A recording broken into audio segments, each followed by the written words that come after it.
Hello students, welcome to my channel. आज हम शुरू करेंगे यूनिट एंड डायमेंशन का पार्ट 5। तो अभी तक हम पिछले लेक्चर में एयर और जो different instruments hernia clippers Google वो सब पढ़ लिए थे। आज हम पढ़ेंगे सिग्निफिकेंट फिगर।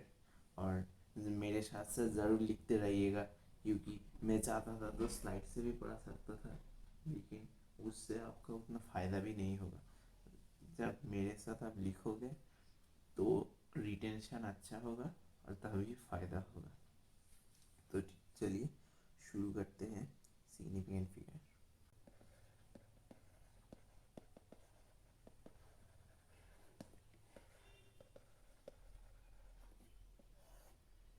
तो एक नंबर का दो पार्ट होता है, एक है सर्टेन पार्ट और दूसरे अनसर्टेन पार्ट। सपोज कोई नंबर है एक्स प्लस माइनस वाई। इसमें ये एक्स है सपोज सर्टेन पार्ट और वाई है अनसर्टेन पार्ट, जो कि एक्चुअल वैल्यू से जब मेज़र करेंगे तो कुछ एरर आ सकता है ऊपर नीचे, तो वही अनसर्टेनिटी। तो all these certain digits and the uncertain digit are called significant figure.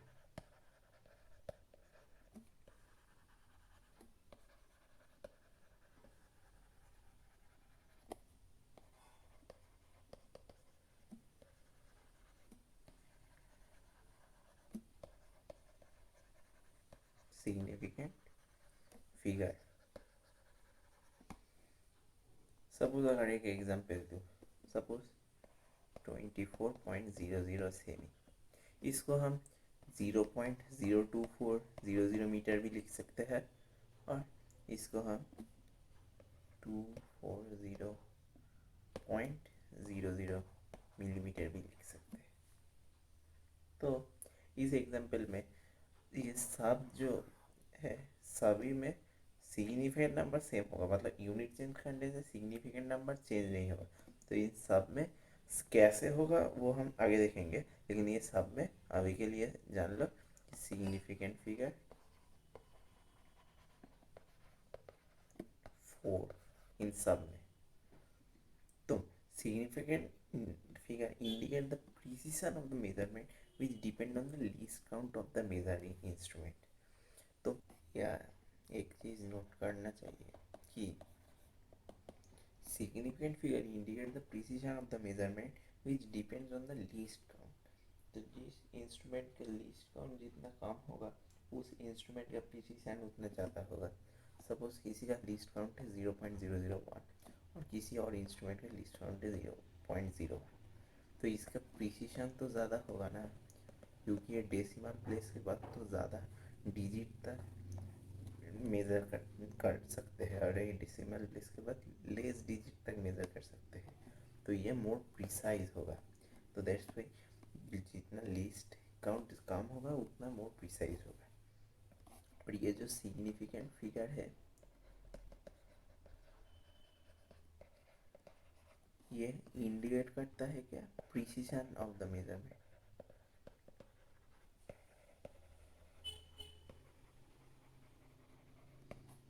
which indirectly depend upon least count of the instrument.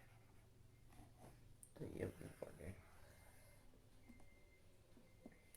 अब हम देखेंगे rules to find significant figure.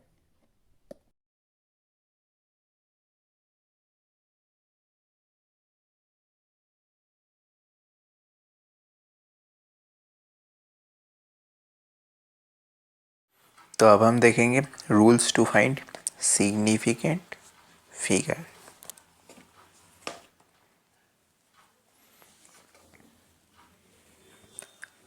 तो ये सिग्निफिकेंट फिगर का रूल्स बहुत इंपॉर्टेंट है, क्योंकि इसको बेस करके बहुत सारे क्वेश्चंस एग्ज़ाम में पूछे जाते हैं।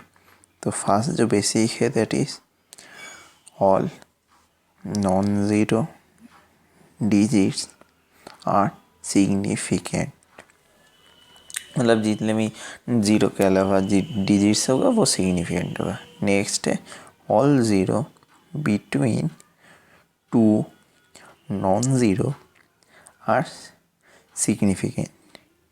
मतलब दो नॉन ज़ीरो डिजिट के बीच में अगर कोई ज़ीरो होगा, वो कहीं भी होना क्यों, वो इनसिग्निफिकेंट ही होगा। एक एग्जाम्पल से समझ लेते हैं।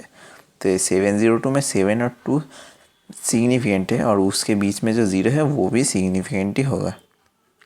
नेक्स्ट है trailing zero in a number without decimal और इनसिग्निफिकेंट। तो इसको लिख लेते हैं, ट्रेलिंग ज़ीरोस विदाउट डेसिमल और इनसिग्निफिकेंट।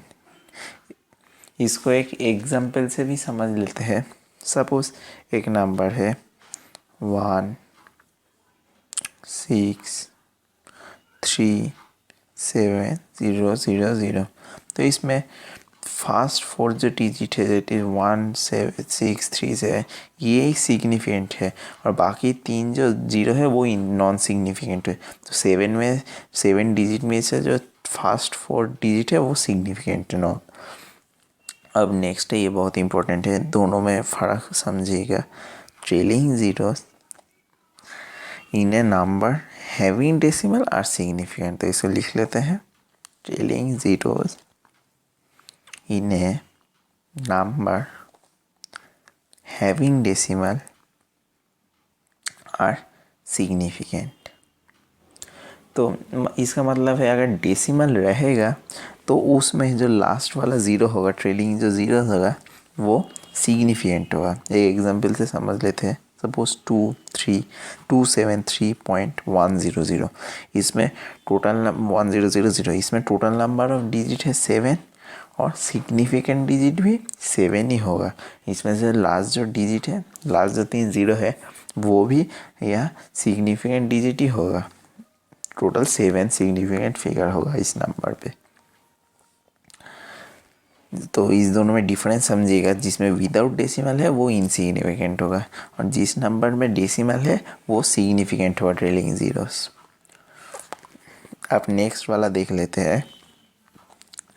ये number which are less than 1, मतलब वो जो डेसिमल नंबर है लेस देन 1 वाला, वो उसमें zeros on the left of first non zero are not significant.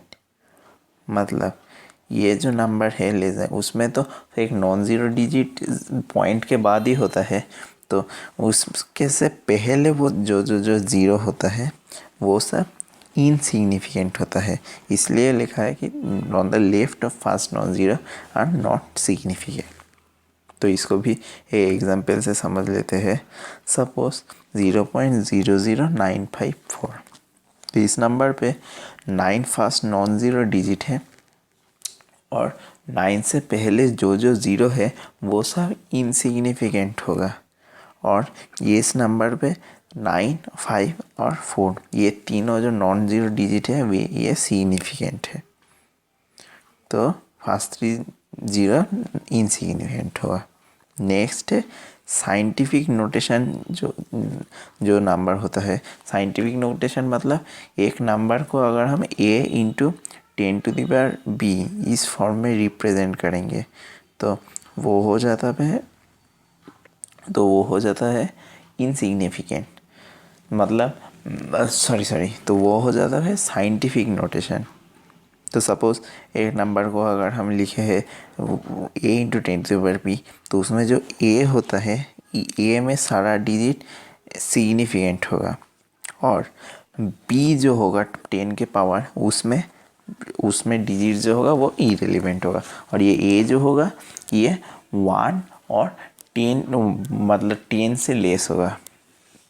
तो बाकी और इसके बीच में से नंबर और जो नंबर जितना भी बड़ा हो ना क्यों, ए 1 से 10 के बीच में ही होगा, लेस देन 10 होगा, और बाकी जो होगा वो 10 के पावर में रिप्रेजेंट किया जाएगा। तो ए का है जो डिजिट वही सिग्निफिकेंट होगा, और पावर बी में सब इरेलीवेंट हो जाएगा।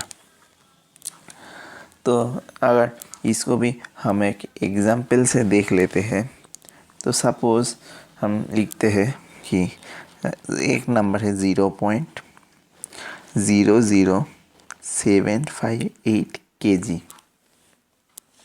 तो ये जो kg है इसको हम डिफरेंट यूनिट्स में भी लिख सकते हैं, और पहले ही बोला था कि यूनिट्स में significant number of significant figure change नहीं होता। तो 7.58 ग्राम, और इसको हम 7580 मिलीग्राम भी लिख सकते हैं। तो इस सारे में केजी हो या ग्राम हो सेम होगा। केजी को अगर हम साइंटिफिक नोटेशन में लिखेंगे तो 1 से 10 के बीच में क्या है 7.58, और बाकी जो 3 डेसिमल पे शिफ्ट होगा वो 10 के पावर में आ जाएगा, दैट इज़ 10⁻³ हो जाएगा। और जो ग्राम है वो तो सेम ही रहेगा, वो 1 से 10 के बीच में ही है, इसलिए कि जो ग्राम है वो तो सेम ही रहेगा। और मिलीग्राम जो है उसमें भी 3 डेसिमल प्लेस शिफ्ट होगा, और इसमें 10⁻³ होगा क्योंकि ये लार्जर है बहुत। तो मिलीग्राम में ये 10⁻³ हो जाएगा। तो अगर हम देखेंगे तो 10 के पावर में जो है वो तो इरेलीवेंट ही होगा, और बाकी जो होगा वो तीनों में सेम है, दैट इज़ ए वाला जो वैल्यू है वो तीनों में सेम है, दैट इज़ 7.58 है। तो इससे हम बोल सकते हैं कि सारे में ही जो नंबर ऑफ सिग्निफिकेंट फिगर है वो 3 ही है, दैट इज़ 7, 5 और 8, ये तीनों ही सिग्निफिकेंट फिगर है।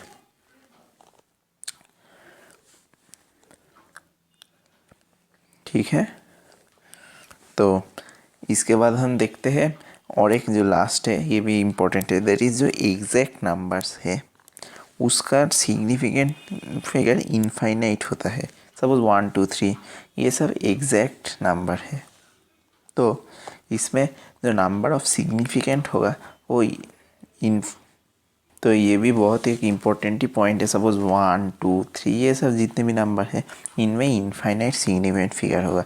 ये ट्रिकी क्वेश्चन भी बन सकते हैं कि what is the number of significant figure in 2। तो 2 में हम 1 सोचेंगे, लेकिन असली में उसमें इनफाइनाइट होगा। तो इसके बाद हम देखते हैं what are the rules for arithmetic operation in significant figure.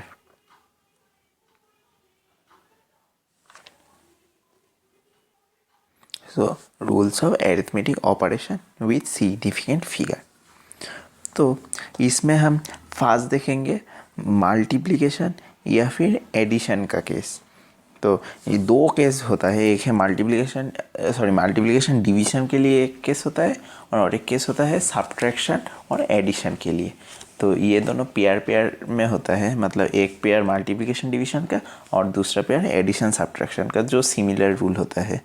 तो अब हम देखेंगे मल्टीप्लिकेशन और डिवीज़न के लिए जो है। तो मल्टीप्लिकेशन और डिवीज़न के लिए जो फर्स्ट रूल है that is when two values are multiplied or divided there should be as many significant figures retained in the final result as there in the original number with least significant figure। तो एक बार हम इसको लिख लेते हैं, that is when two values are multiplied or divided there should be as many significant figures retained in the final result as there in the original number with least significant figure।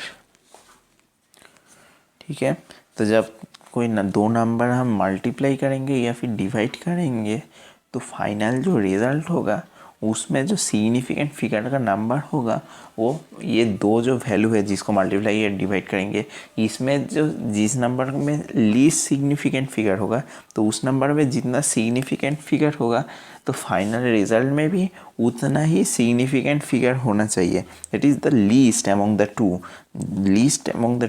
Significant figure दोनों में जिसमें कम होगा तो जितना significant figure होगा final answer में भी उतना ही सिग्निफिकेंट फिगर होगा।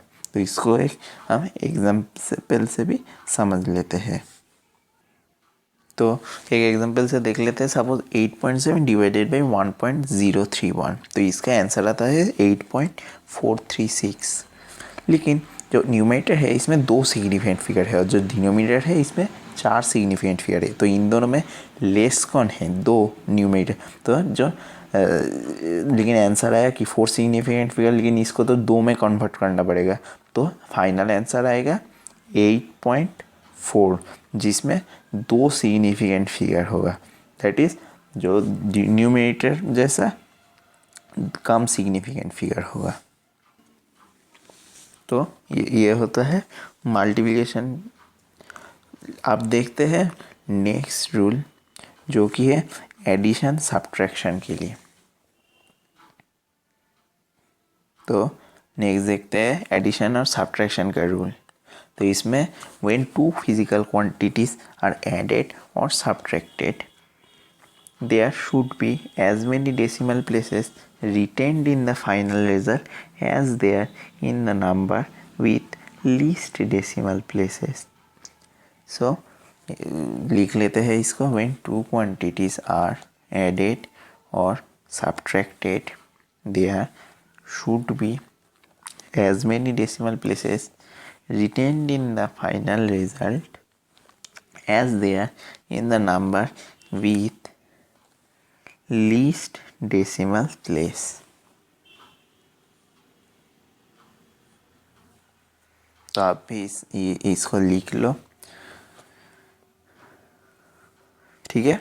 तो मतलब ये बोलना चाहता है कि अगर 2 क्वांटिटीज़ हम 2 या उससे ज़्यादा, एडिशन में भी तो कुछ भी चलेगा, तो सब्ट्रैक्शन में 2, तो अगर हम एडिशन सब्ट्रैक्शन या फिर मिला के भी अगर हम करेंगे तो जो क्वांटिटीज़ होगा उनमें से जिस मल्टीप्लिकेशन में जो हम सिग्निफिकेंट फिगर कंसीडर कर रहे थे, सब्ट्रैक्शन या एडिशन में वो ही डेसिमल प्लेसेस हम कंसीडर करेंगे।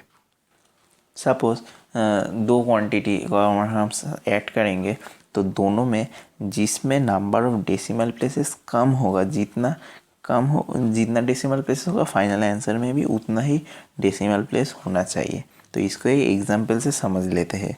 सपोज 0.582 प्लस 0.7321 माइनस 0.2, तो ये अगर हम करेंगे तो फाइनल आंसर आएगा 1.1141।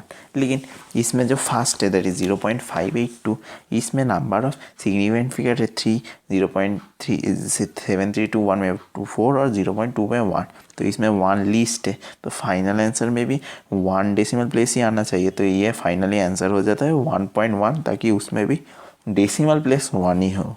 तो इसमें सिग्निफिकेंट फिगर नहीं, इसमें डेसिमल प्लेस लीस्ट मैच करना पड़ेगा, तो इससे ही हो जाएगा। तो ये होता है जो rules of arithmetic operation with significant figure ख़त्म। अब हम देखते हैं रूल्स ऑफ राउंडिंग। तो देखते हैं रूल्स ऑफ राउंडिंग। तो ये राउंडिंग भी एक बड़ा ही इम्पोर्टेंट टॉपिक है, क्योंकि MCQs में कभी कभी ऑप्शंस में भी ट्विस्ट कर देते हैं ये राउंडिंग ऑफ में गड़बड़ करके, मतलब जो आंसर आएगा उसको डिजिट, मतलब शायद किसी में 4 डेसिमल प्लेस होगा, किसी में 2 डेसिमल प्लेस होगा, तो ऐसे करके कन्फ्यूज़ भी कर देते हैं कभी कभी। तो ये रूल जानना भी बहुत ज़रूरी है। फर्स्ट है, if the significant digit to be dropped is more than 5, preceding digit is increased by 1। तो इसका मतलब है अगर सिग्निफिकेंट ड्रॉप मतलब जो अगर हम घटाएंगे, सपोज एक नंबर है, मतलब एक कौन नंबर है जिसमें 3 डेसिमल प्लेस है, उसको अगर हम 2 डेसिमल प्लेस में कन्वर्ट करेंगे तो 3rd डेसिमल प्लेस जो हम घटाएंगे तभी तो 2 डेसिमल प्लेस में कन्वर्ट होगा, तो वो 3rd डेसिमल प्लेस को घटाने को ही ड्रॉप करना हम बोलेंगे। तो उसको हम जब घटाएंगे तो अगर वो 5 से ज़्यादा होगा तो उससे पहले का जो नंबर होगा वो 1 से बढ़ जाएगा। तो यही एक स्टेटमेंट मैं बोलना चाह रहा है। अब नेक्स्ट है, इफ़ द एक में गलती कर दिया इसमें, दैट इज़ इनसिग्निफिकेंट फिगर होगा, ये सिग्निफिकेंट फिगर नहीं होगा। When the insignificant figure digit to be dropped is less than 5, preceding digit is remain unchanged। मतलब अगर वो 5 से कम होगा तो उससे पहले जो डिजिट है वो मतलब सेम ही रहेगा, अनचेंज रहेगा। तो ये है rule number 2।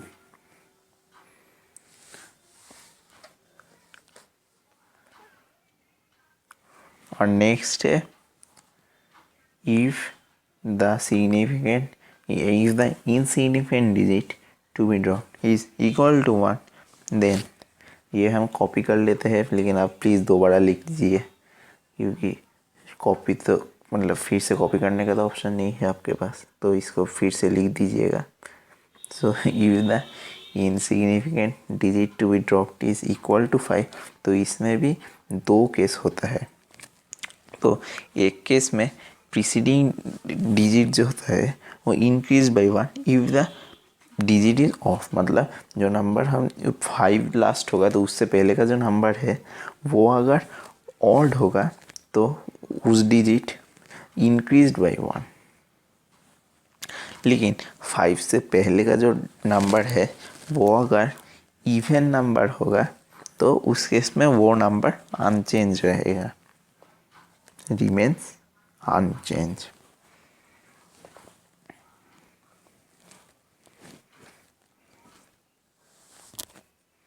So the preceding number remains unchanged. तो ये था राउंडिंग ऑफ का कुछ बेसिक्स रूल। ये बहुत ही इम्पोर्टेंट है एग्ज़ाम पॉइंट ऑफ व्यू के लिए, क्योंकि जो मैं बोला था कि कभी कभी ऑप्शंस में भी इस कॉन्फ्यूज़ कर देते हैं, और वैसे भी जो आंसर लिखने का एक्चुअल मेथड है वो भी राउंडिंग ऑफ में डिपेंड करता है। तो ये था राउंडिंग ऑफ का रूल्स। अब हम देख लेते हैं राउंडिंग ऑफ के बेस में कुछ एग्जाम्पल्स। सपोज एक नंबर है 6.789, तो इसमें लास्ट जो नंबर है 9 वो एक 5 से ज़्यादा है, तो उससे पहले का जो नंबर है डिजिट 8 वो 1 से इंक्रीज़ हो गए 9 बन जाएगा। तो अल्टीमेट 2 डेसिमल प्लेस तक राउंड ऑफ करके ये बन जाएगा 6.79। और एक नंबर देखते सपोज 4.321, तो इसमें लास्ट डिजिट है 1, तो वो 5 से लेस है, तो उससे पहले का जो नंबर है दैट इज़ 2 वो सेम ही रहेगा, तो ये बन जाएगा 4.32। अब हम लास्ट केस देखते हैं जिसमें सपोज 2.435, इसमें 5 का पहले है 3, तो 3 एक ऑड नंबर है इसलिए वो 1 से बढ़ जाएगा और 4 बन जाएगा। इस तो आंसर बन जाएगा अप टू 2 डेसिमल प्लेस 2.44। ठीक है, तो इक्वल टू 5 पे और एक केस देख लेते हैं। Suppose if the number is 9 point, suppose let it be 4 6 5, तो इससे 5 से पहले का नंबर है 6, तो वो क्या है कि इवन है, तो इवन के केस में remains unchange, that is final answer up to 2 decimal place आएगा 9.46। दैट इज जो 6 है वो रिमेन सेम क्योंकि वो इवन है। तो ये था राउंडिंग ऑफ का कुछ एग्जाम्पल्स। तो नेक्स्ट हम शुरू करते हैं dimension.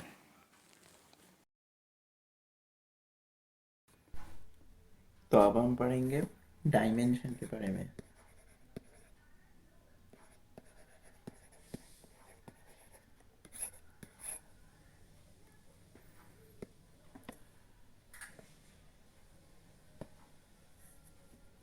So dimension of a physical quantity is the power or exponential to which the base quantity is raised to represent that quantity. Basic definition पहले लिख देता हूँ।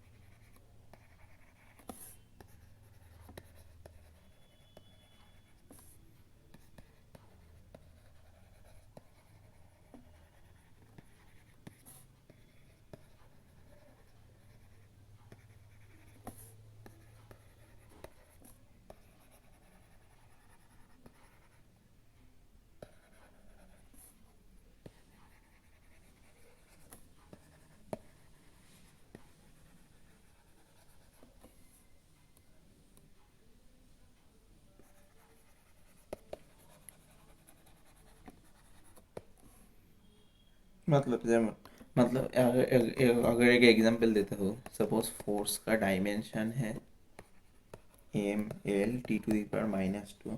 तो इसमें मास का डायमेंशन है 1, लेंथ का डायमेंशन है 1 और टाइम का डायमेंशन है -2 और टोटल डायमेंशन है 1 + 1 - 2 = 0।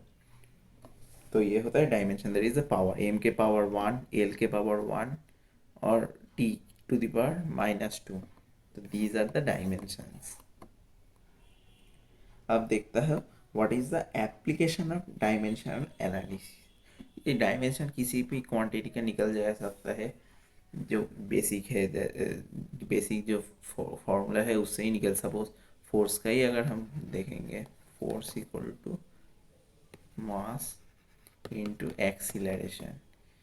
Now mass into velocity by time, M into L T the -1/t M L T. तो ऐसे आता है डायमेंशन, बेसिक फॉर्मूला से आ जाता है। नेक्स्ट हम देखेंगे एप्लीकेशन ऑफ डायमेंशनल एनालिसिस।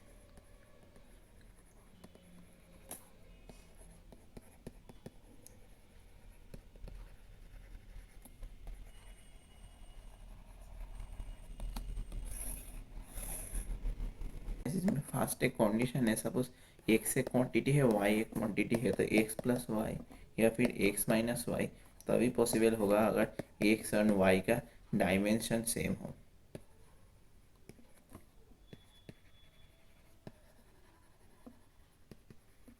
लेकिन x इंटू वाई या फिर x/y इसके लिए कुछ भी चलेगा, लेकिन ये एडिशन और सब्ट्रैक्शन के लिए ये कंडीशन ज़रूरी होता है।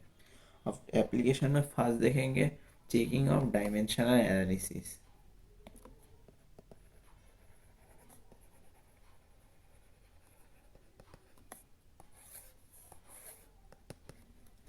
तो प्रिंसिपल होमोजेनिटी फॉलो होता है डायमेंशनल कंसिस्टेंसी का, to check the correctness of mathematical equation. So what is principle of homogeneity? So dimensionally correct equation need not to be correct physically, but dimensionally incorrect equation are surely incorrect। ये बहुत important है। Suppose कोई equation है, तो उसका जो left part का, ये कोई इक्वेशन में जो लेफ्ट पार्ट का डायमेंशन होगा ओवरऑल और राइट पार्ट का डायमेंशन सेम होना चाहिए। लेकिन ऐसा नहीं है कि, तो अगर सेम होगा तो ये डायमेंशनली करेक्ट है, लेकिन ये बहुत इंपॉर्टेंट है कि ऐसा नहीं कि जो डायमेंशनली करेक्ट होगा, dimensionally correct need not to be physically correct. Physically correct मतलब एक्चुअल में भी वो करेक्ट होगा ऐसा नहीं, ऐसा का इनकरेक्ट भी होता है। सपोज अगर हम काइनेटिक एनर्जी कंसीडर करेंगे या फिर टोटल मैकेनिकल एनर्जी जो हम वर्क पर एनर्जी में एक्चुअल में पढ़ेंगे, तो suppose total mechanical energy E = ½ mv² + mgh। ये होता है पोटेंशियल ये पोटेंशियल एनर्जी और ये होता है काइनेटिक एनर्जी। तो ये फिजिकली करेक्ट है और डायमेंशनल भी करेक्ट है। लेकिन अगर हम ये लिखेंगे कि mv² + ½ mgh, तो तभी तो डायमेंशनली ये करेक्ट ही होगा, लेकिन फिजिकली तो ये इनकरेक्ट होगा। तो इसलिए मैं लिखा ऊपर में। Now next application is deducing relation among various physical quantity।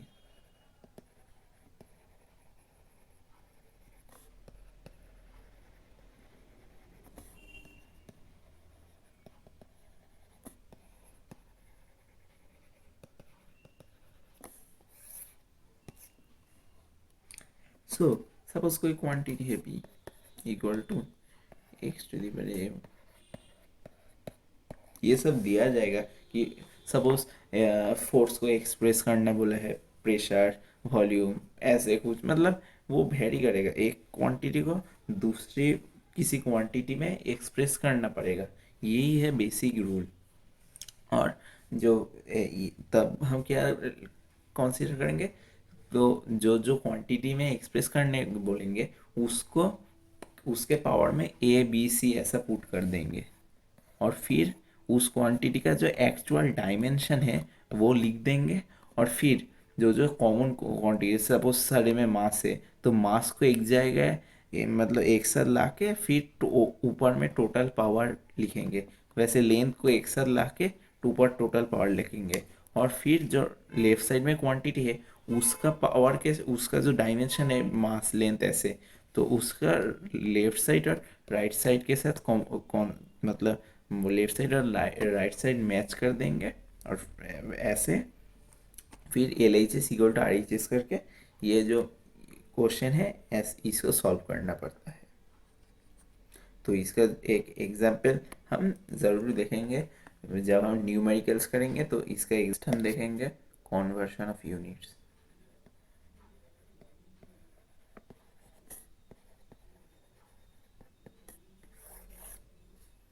So conversion of units में एक बेसिक जो रूल है that is N U equal to constant होगा, जिसमें एन है न्यूमेरिकल वैल्यू